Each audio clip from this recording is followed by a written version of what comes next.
It's a printer. Hang on, what about does that help? Bit of light.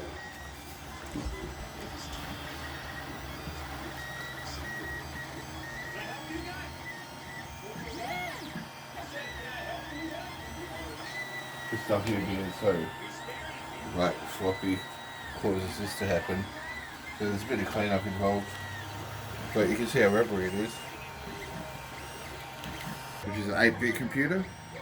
And this is a 64-bit computer in the Raspberry Pi.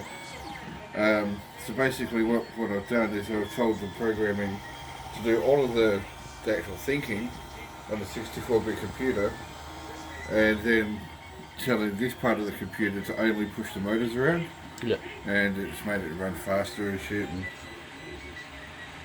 the SD cards in there. So Oh, yeah. cartridge hole.